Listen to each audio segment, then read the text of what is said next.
Hello everyone, मैं रोशन sir आपका स्वागत करता हूं थर्ड सेमेस्टर मैकेनिकल इंजीनियरिंग के ऑनलाइन क्लास में। जैसा कि आपको पता है कि आपके थर्ड सेमेस्टर के सिलेबस को चेंज कर दिया गया है और जो न्यू सिलेबस है उसमें जो जो पेपर डाले गए हैं वो काफ़ी इंपॉर्टेंट है, क्योंकि वो सारे पेपर आपके कोर पेपर है, ब्रांच पेपर है। इससे पहले आपके जो ओल्ड सिलेबस थे उसमें आप नोटिस किए थे कि आपको मैथ भी पढ़ना था, इलेक्ट्रिकल भी पेपर पढ़ना रहता था, इलेक्ट्रॉनिक्स के भी पेपर पढ़ना था, जो आपके कैरियर में, आपके कंपटीशन एग्जाम में बहुत ज़्यादा रोल या बहुत ज़्यादा उसका यूज़ नहीं होता था।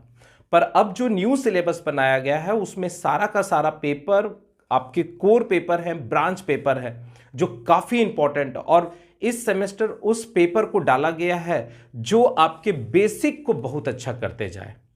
तो टोटल इस सेमेस्टर में हमको 5 पेपर पढ़ना है, जिसमें कि 2 पेपर हम पढ़ाएंगे। एक आपका बेसिक मैकेनिकल इंजीनियरिंग है जो 2 सब्जेक्ट का कॉम्बिनेशन है, जिसमें आपको बेसिक थर्मोडायनामिक पढ़ना है और साथ ही साथ मैन्युफैक्चरिंग टेक्नोलॉजी भी पढ़ना है।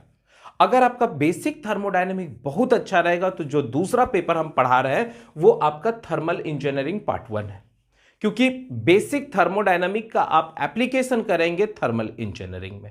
तो काफी इंपॉर्टेंट सब्जेक्ट है। हालांकि हर एक सब्जेक्ट अपने आप में काफी इंपॉर्टेंट है और बहुत ही इंटरेस्टिंग भी है, क्योंकि वो सारा का सारा आपके कंपटीशन एग्जाम में काफी वेटेज के साथ क्वेश्चन उससे पूछे जाते हैं। इसलिए हर एक सब्जेक्ट को आप बहुत अच्छा करने का कोशिश करेंगे। और अब यहां से याद रखना है कि अब आपका जो थर्ड सेमेस्टर का पेपर है वो आपके कैरियर को बनाते हुए जा रहा है। इसका मतलब है कि third semester, fourth semester, fifth और सिक्स सेमेस्टर के सारे पेपर काफ़ी इंपॉर्टेंट होंगे, क्योंकि उन्हीं के बेसिस पर आप अपना जब जॉब के एग्ज़ाम देंगे तो आपका सिलेक्शन निर्भर करेगा। और हमेशा ये याद रखना है कि वही बच्चा जॉब जल्दी से निकाल लेता है जिसका बेसिक बहुत अच्छा रहता है, जो सेमेस्टर को ही अच्छे से पढ़ते हुए जाता है और जब फाइनल वो सेमेस्टर कंप्लीट कर लेता है तो अच्छे से, अगर वो 8 महीना 9 महीना तैयारी करता है तो वो फटाफट अपना कंपटीशन एग्जाम निकाल लेता है और अच्छे अच्छे ऑर्गेनाइजेशन में काम करता है। इसलिए हम बोलेंगे आप सारे स्टूडेंट से कि आप अपने सेमेस्टर को ही अभी से स्टार्ट कर दीजिए ठीक करना, और कोशिश कीजिए कि उस तरह से पढ़ाई करें कि सेमेस्टर के साथ साथ कुछ कुछ कंपटीशन का भी नॉलेज आपको होते जाए। तो आज हम लोग मैकेनिकल इंजीनियरिंग में थर्मल इंजीनियरिंग के बारे में बात करेंगे, इसके पूरे सिलेबस के बारे में डिस्कशन करेंगे, कौन से बुक से हम पढ़ाई करेंगे और साथ ही साथ किस तरह से पढ़ाई करेंगे जिससे कि हम अपने सब्जेक्ट को अच्छा कर सकते हैं। तो हम लोग का 2 सब्जेक्ट में आज हम लोग पहले सब्जेक्ट का इंट्रोडक्शन दे देते हैं, जिसमें हम लोग थर्मल इंजीनियरिंग पार्ट 1 पढ़ेंगे। थर्मल इंजीनियरिंग पूरा का पूरा आपको जो है वो बेसिक थर्मोडायनामिक का एप्लीकेशन है।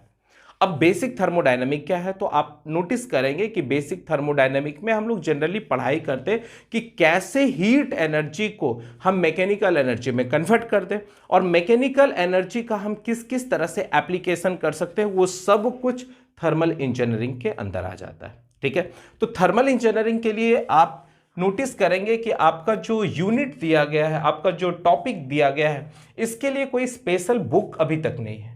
मतलब बहुत सारे डिफरेंट डिफरेंट बुक के मदद से आपको पढ़ना पड़ेगा। तो अगर आप बुक के बारे में हमसे पूछेंगे तो हम आपको सजेशन देंगे कि आप थर्मल इंजीनियरिंग के लिए जो बुक लेंगे, जो आपके बेसिक थर्मोडायनामिक में भी काम आ जाएंगे, तो उसमें सबसे पहला हम बुक आपको बताएंगे आर.के. राजपूत का। ठीक है, ये लक्ष्मी पब्लिकेशन क्या है, आप इसको ले सकते हैं, क्योंकि इसमें ऑलमोस्ट आपके बेसिक मैकेनिकल इंजीनियरिंग के लगभग टॉपिक मिल जाएंगे और साथ ही साथ ये सारा टॉपिक उसमें मिल जाएंगे।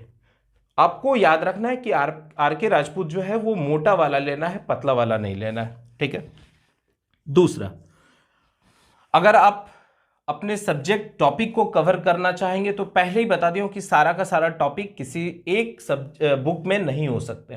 ठीक है, जैसे आर.के. राजपूत में मैक्सिमम टॉपिक आपको मिल जाएगा किसका, थर्मल इंजीनियरिंग का, साथ ही साथ बेसिक मैकेनिकल इंजीनियरिंग का भी। दूसरा आप बुक ले सकते हैं थर्मल इंजीनियरिंग डी.एस. कुमार का, डी.एस. कुमार का भी आप ले सकते हैं। ठीक है, तीसरा आप जो है वो आर.एस. खुरमी का भी ले सकते हैं।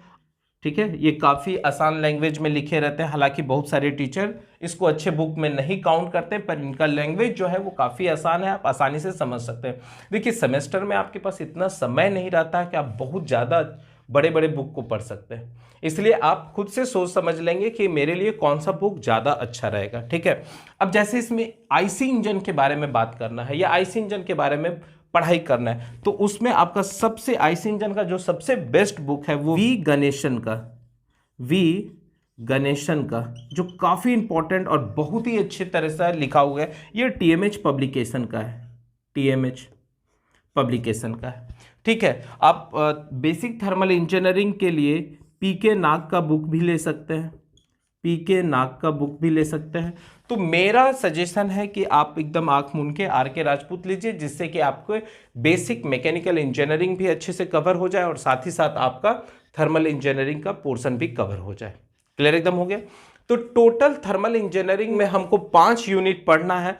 तो पहला यूनिट जो है वो पूरा का पूरा थ्योरेटिकल सेक्शन है और यहां से आपके एग्जाम में शॉर्ट आंसर टाइप के क्वेश्चन आ सकते हैं, जिसमें हमको सोर्सेस ऑफ एनर्जी के बारे में पढ़ाई करना है, जिसमें renewable resources of energy, non renewable resources of energy के बारे में बात करेंगे। तो आप नोटिस करेंगे कि अभी पूरा का पूरा वर्ल्ड जो है वो आपका रिन्यूएबल रिसोर्सेस ऑफ एनर्जी पर ही निर्भर कर रहा है, जिसमें आप solar energy, wind energy, geothermal energy, ये सब के बारे में बात करेंगे। कैसे हम सोलर एनर्जी के मदद से इलेक्ट्रिसिटी बना सकते हैं, कैसे हम विंड मिल के मदद से या विंड टरबाइन के मदद से इलेक्ट्रिसिटी प्रोड्यूस कर सकते हैं, हाइड्रो पावर प्लांट कैसे काम करता है, ये सब के बारे में डिटेल स्टडी हम लोग जो है यूनिट नंबर 1 में करेंगे। साथ ही साथ इसमें ओशियन एनर्जी के बारे में भी बात करेंगे, बायोगैस प्लांट कैसे काम करता है उसके बारे में डिस्कशन करेंगे, न्यूक्लियर एनर्जी कैसे काम करता है या न्यूक्लियर पावर प्लांट कैसे काम करता है, ये सब कुछ आपको जो है ये पहले यूनिट के अंदर आ जाएगा, सोर्सेस ऑफ एनर्जी, जो पूरा का पूरा थ्योरेटिकल टॉपिक है। इसके बाद हम लोग आ जाएंगे यूनिट नंबर 2, जो काफी इंटरेस्टिंग और बहुत ही इंपॉर्टेंट है, क्योंकि यहां से एकदम कंफर्म है कि आपके एग्जाम में ये शॉर्ट आंसर टाइप के क्वेश्चन इसमें आ सकते हैं, शॉर्ट आंसर टाइप के क्वेश्चन आ सकते हैं, 1-2 ऑब्जेक्टिव आ सकते हैं, या हो सकता है लॉन्ग आंसर टाइप के क्वेश्चन भी इसमें थ्योरेटिकल। पर ये याद रखना है कि इसमें पूरा का पूरा जो है वो थ्योरी बेस्ड ही रहेगा, थ्योरेटिकल क्वेश्चन रहेगा, कोई न्यूमेरिकल्स नहीं रहेंगे। पर जब हम लोग यूनिट नंबर 2 में चलेंगे तो यूनिट नंबर 2 में इंटरनल कंबसन इंजन के बारे में पढ़ाई करना है, मतलब बेसिकली हमको इंजन के बारे में बात करना है। तो इंजन है क्या? तो कहता है कि इंजन एक ऐसा डिवाइस है जो फ्यूल के अंदर जो केमिकल एनर्जी है उसको कन्वर्ट कर देता है हीट एनर्जी में, और हीट एनर्जी फर्दर कन्वर्ट हो जाता है मैकेनिकल एनर्जी में। तो ऐसे इंजन को हम लोग हीट इंजन कहते हैं। अब ये जो हीट इंजन है ये 2 तरह का हो सकता है, एक को कहते हैं इंटरनल कंबशन इंजन और दूसरा को कहते हैं external combustion engine. Internal combustion engine कहने का मतलब होता है कि ऐसा इंजन जिसमें फ्यूल इंजन के सिलेंडर के अंदर जलता हो, ऐसे इंजन को इंटरनल कंबशन इंजन कहेंगे। और एक्सटर्नल कंबशन इंजन का मतलब होता है ऐसा इंजन जिसमें फ्यूल इंजन सिलेंडर के बाहर जलता हो, तो ऐसे इंजन को एक्सटर्नल कंबशन इंजन कहेंगे। इंटरनल कंबशन इंजन का जो बेस्ट एग्जांपल है वो आपके घर में जो बाइक है, कार है, जितना भी ऑटोमोबाइल है, all are the internal combustion engine. External combustion engine में जो स्टीम इंजन पहले चलते थे वो सारा का सारा एक्सटर्नल कंबशन इंजन है। पावर प्लांट जो काम कर रहे हैं वो एक्सटर्नल कंबशन इंजन पर काम कर रहे हैं। तो ये काफ़ी इंपॉर्टेंट है। इंटरनल कंबशन इंजन में हम लोग इंजन के बारे में पूरा डिटेल स्टडी करेंगे कि पेट्रोल इंजन क्या होता है, डीजल इंजन क्या होता है, 2 स्ट्रोक इंजन किसको कहते हैं, 4 स्ट्रोक इंजन किसको कहते हैं, इंजन के अंदर कौन कौन सा मैकेनिज्म, क्या क्या प्रोसेस काम करता है, ये सब कुछ आप यूनिट नंबर 2 के अंदर पढ़ेंगे। और साथ ही साथ इस यूनिट को पढ़ाने के समय आपको कुछ एनिमेशन के माध्यम से, कुछ फिगर के माध्यम से समझाने का पूरा कोशिश करेंगे। काफी इंपॉर्टेंट और इंटरेस्टिंग सब्जेक्ट है। नेक्स्ट आ जाते हैं यूनिट नंबर 2 में। अब ये याद रखना है कि यूनिट नंबर 2 में आपको साइकिल भी पढ़ना, और यहां से आपके न्यूमेरिकल्स स्टार्ट हो जाएंगे, जिसमें आपको Carnot cycle, auto cycle, dual cycle, diesel cycle, ये सब के बारे में पढ़ाई करना है। तो याद रखना है ये बहुत ही इंपॉर्टेंट है। इसमें आपको थ्योरी प्लस न्यूमेरिकल ये दोनों बेस्ड यूनिट है। मतलब आपको थ्योरेटिकल क्वेश्चन भी इससे आ सकते हैं, काफी मात्रा में आएंगे, शॉर्ट में भी आ सकते हैं, लॉन्ग में भी आ सकते हैं। साथ ही साथ न्यूमेरिकल जो रहेंगे वो हमेशा लॉन्ग में रहेंगे। तो इसका न्यूमेरिकल्स आप चाहेंगे तो आर.एस. खुरमी से भी मिल सकता है, राजपूत से भी मिल सकता है, ठीक है। वी गणेशा में भी काफी न्यूमेरिकल्स इसके अच्छे अच्छे हैं, तो वहां से भी आप कवर कर सकते हैं, ठीक है। इतना आपको लेक्चर में ही करा देंगे कि आपको कोई ज़रूरत एक्स्ट्रा नहीं होगा। हालांकि हर एक स्टूडेंट से मेरा रिक्वेस्ट रहता है कि बुक पढ़ने का जरूर आदत डालिए। आप अच्छे बुक को पढ़िए और कोशिश कीजिए कि जो आपके टीचर पढ़ा रहे हैं उनके नोट्स के साथ साथ बुक में अगर कोई इंपॉर्टेंट पॉइंट आपको मिलता है तो उसको जरूर मेंशन करने का कोशिश करेंगे। आप अपने नोट्स को इतना अट्रैक्टिव बनाइए, इतना ज़्यादा उसमें डेटा या इतना ज़्यादा कंटेंट डालिए कि आपके सेमेस्टर के साथ साथ आपके कंपटीशन में भी आपको मदद मिले। सारे बच्चे से रिक्वेस्ट है कि आप इस सब्जेक्ट के लिए वाइट स्पाइरल कॉपी खरीद लेंगे, कम से कम 200 पेज का, ठीक है। और आप कलरफुल पेन पेंसिल का यूज करेंगे जिससे कि कॉपी आप खूब अट्रैक्टिव बनाएंगे। अब आ जाते हैं यूनिट नंबर 3। यूनिट नंबर 3 में हम लोग पढ़ेंगे आईसी इंजन सिस्टम, मतलब इंटरनल कंबशन इंजन का सिस्टम, जिसमें हम लोग फ्यूल सिस्टम के बारे में पढ़ाई करेंगे कि कैसे कोई पेट्रोल इंजन काम करता है, डीजल इंजन काम करता है, या पेट्रोल इंजन में किस तरह से कार्बोरेटर काम करता है या एमपीएफआई सिस्टम काम करता है। डीजल इंजन है तो डीजल इंजन में किस तरह से फ्यूल इंजेक्टर काम करता है, फ्यूल पंप काम करता है, ये सब के बारे में हम लोग पढ़ाई करेंगे। साथ ही साथ कूलिंग सिस्टम के बारे में बात करेंगे कि इंजन अगर कंटिन्यूअस चल रहा है तो उसको हम लोग ठंडा कैसे रख सकते हैं, वाटर कूलिंग सिस्टम होगा, ऑयल कूलिंग सिस्टम होगा, ये सब के बारे में डिस्कशन करेंगे। साथ ही साथ इग्निशन सिस्टम कि कैसे इंजन के अंदर कंबसन कराएंगे, मतलब आग कैसे लगाएंगे, क्या उसमें स्पार्क प्लग की मदद से यूज करेंगे या आग लगाएंगे या कंप्रेसर के मदद से हम लोग उसमें आग लगाएंगे, तो ये सब के बारे में हम लोग पढ़ेंगे। इग्निशन सिस्टम जिसमें आपको बैटरी के मदद से भी होगा, मैग्नेट की मदद से भी होगा।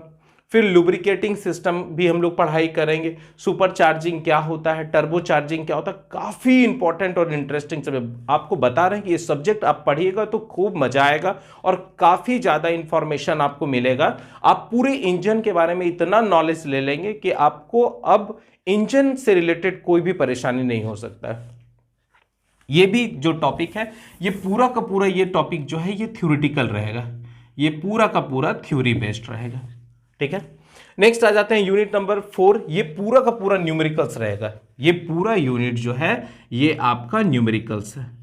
हालांकि ये सब्जेक्ट जो आपका है इसमें मैक्सिमम यूनिट, पहले आपके ओल्ड सिलेबस 5th सेमेस्टर में एक सब्जेक्ट था पावर इंजीनियरिंग, उसमें ये लगभग सारे टॉपिक था। Unit number 2, unit number 3, unit number 4, even unit number 5, ये सारा का सारा आपके जो सीनियर थे उनके ओल्ड सिलेबस में ये पावर इंजीनियरिंग के सब्जेक्ट के नाम से जाना जाता था और लगभग सारा टॉपिक उसी का है यहाँ पर, ठीक है। चलिए यूनिट नंबर 4 में हम लोग क्या पढ़ेंगे, परफॉर्मेंस ऑफ आईसी इंजन। अगर आप इंजन बना रहे हैं तो इंजन का परफॉर्मेंस कैसे हम पता कर सकते हैं। जैसे अगर आप पढ़ाई कर रहे हैं तो आपका परफॉर्मेंस हमको पता करना होगा, तो कैसे कर सकते हैं, तो टेस्ट करके। मतलब आपको एग्जाम देंगे, अब चाहे वो रिटन एग्जाम हो, ओरल एग्जाम हो या लैब से रिलेटेड एग्जाम हो, तभी आपका परफॉर्मेंस पता चल सकता है। उसी तरह इंजन का हम लोग परफॉर्मेंस पता करेंगे कि आखिर हम उसमें ईंधन जला रहे हैं तो उससे हमको कितना माइलेज मिल रहा है, उससे कितना पावर मिल रहा है, उससे कितना टॉर्क जनरेट हो रहा है। ये सब कुछ हम लोग इसी टॉपिक के अंदर पढ़ाई करेंगे, जिसमें हम लोग पढ़ेंगे इंडिकेटेड पावर क्या होता है, ब्रेक पावर क्या होता है, फ्रिक्शनल पावर क्या होता है, और इंजन के अंदर बहुत सारा इफिशियंसी होता है, mechanical efficiency, thermal efficiency, volumetric efficiency, relative efficiency, उसके बीच में क्या रिलेशन है, ये सब के बारे में पता करेंगे। जैसे इंजन के अंदर अगर हम ईंधन को जलाते हैं तो ईंधन के जलने के कारण इंजन के सिलेंडर के हेड पर हमको कितना पावर प्रोड्यूस होता है, उसको हम लोग इंडिकेटेड पावर कहते हैं। जिस पावर से क्रैंक शाफ्ट घूमता है या जब हम फ्यूल जलाते हैं तो क्रैंक शाफ्ट के पास जो पावर मिलता है उसको ब्रेक पावर कहते हैं। इंजन के अंदर अगर किसी तरह का लॉसेस होता है घर्षण के कारण तो उसको हम लोग क्या कहते हैं, फ्रिक्शनल पावर कहते हैं। तो ये परफॉर्मेंस पता करने के लिए हमको brake power, indicated power, frictional power, efficiency, ये सब के बारे में डिस्कशन करना होगा। फिर हम लोग पढ़ेंगे कि मोर्स टेस्ट क्या होता है, कैसे हम लोग मल्टी सिलेंडर इंजन का इंडिकेटेड पावर निकालते हैं, तो वो मोर्स टेस्ट की मदद से करते हैं। फिर हीट बैलेंस शीट है। हीट बैलेंस शीट का मतलब होता है कि हम इंजन में कितना हीट दे रहे हैं, वो इंजन किस किस तरह से हीट का यूटिलाइजेशन कर रहा है, जितना हम उसको हीट दिए थे क्या उसका यूटिलाइजेशन उस हिसाब से हो रहा है कि नहीं हो रहा है, या कितना बर्बाद हो रहा है। ये सब कुछ अगर हम चार्ट बना के एक जगह उसको रिप्रेजेंट कर देते हैं तो वो हीट बैलेंस शीट के अंदर आ जाता है। तो मेनली इस पूरे यूनिट में आपको न्यूमेरिकल ही क्वेश्चन पूछेंगे, ठीक है। मतलब आप कह सकते हैं कि न्यूमेरिकल प्लस थ्योरेटिकल दोनों रहेंगे। एकदम क्लियर है। इसके बाद आ जाते हैं यूनिट नंबर। देखिए पूरा का पूरा सब्जेक्ट आपका बहुत छोटा नहीं है, काफी बड़ा है, इसलिए आपको बहुत मेहनत करना पड़ेगा। हर दिन ये दिमाग में बैठाना है कि आपको 2 से 3 लेक्चर हर दिन सुन लेना है और उसका लेक्चर सुनने के बाद आपको उसका बहुत अच्छे से नोट्स बनाना है। हम आपको बता दे रहे हैं कि मेरा सारा का सारा जो थर्ड सेमेस्टर का पेपर है वो आपका जय मैकेनिकल के ऐप पर रहेगा, आप प्ले स्टोर से डाउनलोड कर लेंगे और साथ ही साथ पॉलिटेक्निक एकेडमी के ऐप पर भी रहेगा, आप वहां से भी डाउनलोड करके वहां से भी कोर्स अपना परचेज कर सकते हैं। पूरा आपसे ये रिक्वेस्ट है कि आप समय नहीं बर्बाद करेंगे, जितना जल्दी हो सके आप कोर्स में इनरोल्ड हो जाएंगे और खूब अच्छे से मन लगा के पढ़ाई करेंगे।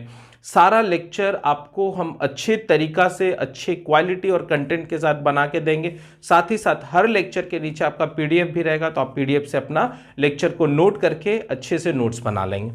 ठीक है, अब यूनिट नंबर 5 आ जाते हैं। तो यूनिट नंबर 5 में एयर कंप्रेसर के बारे में पढ़ाई करना है। एयर कंप्रेसर का मतलब होता है कि एटमॉस्फेयर में जो हवा है उस हवा का प्रेशर काफी लो होता है और उसको हम लोग डायरेक्ट यूज नहीं कर सकते। तो एक ऐसा डिवाइस जो एटमॉस्फेयर से लो प्रेशर ऑफ एयर को खींच के हाई प्रेशर में कन्वर्ट कर देता हो और उसका फिर हम लोग यूज करते हैं, तो ऐसे डिवाइस को हम लोग क्या कहते हैं, एयर कंप्रेसर कहते हैं। सिंपल भाषा में आप नोटिस करेंगे कि अगर आप अपने साइकिल में हवा देते हैं तो आप भी क्या करते हैं, एटमॉस्फेयर से हवा को खींचते हैं और उसको फिर कॉम्प्रेस्ड करते हैं, दबाते हैं। इसलिए दबाते हैं कि उसका प्रेशर बढ़ जाए और उस टायर ट्यूब के अंदर चला जाए। तो हम लोग एयर कंप्रेसर के बारे में बात करेंगे, क्या उसका फंक्शन होता है, कहाँ उसका यूज होता है। आप नोटिस करेंगे कि आप अपने बाइक में, 4 व्हीलर में एयर कंप्रेसर के मदद से ही हवा डालते हैं। ठीक है, तो काफी मेजर एप्लीकेशन है कंप्रेसर का।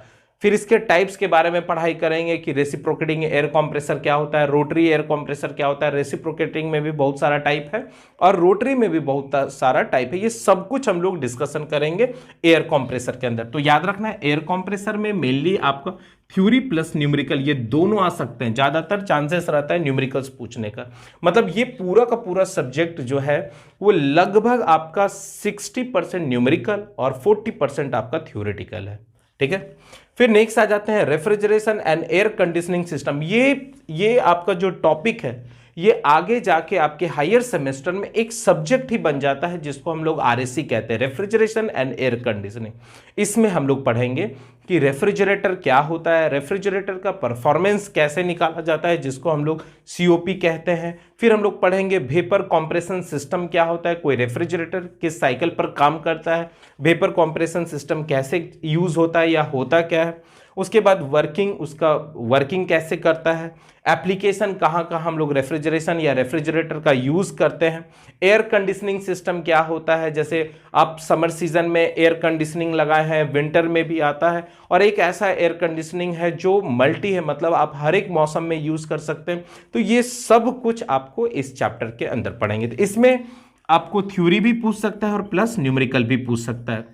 तो काफी इंटरेस्टिंग और इंपॉर्टेंट सब्जेक्ट है, खूब मजा आएगा, बहुत अच्छे से इसको पढ़ने का हम लोग कोशिश करेंगे। तो आई होप आपको पूरा का पूरा अब आपके सब्जेक्ट का एक ब्रीफ नॉलेज मिल चुका होगा, आपको अपने सिलेबस समझ में आ चुके होंगे, इसमें जो जो टॉपिक है, यूनिट है, वो अच्छे से आपको क्लियर हो चुके होंगे।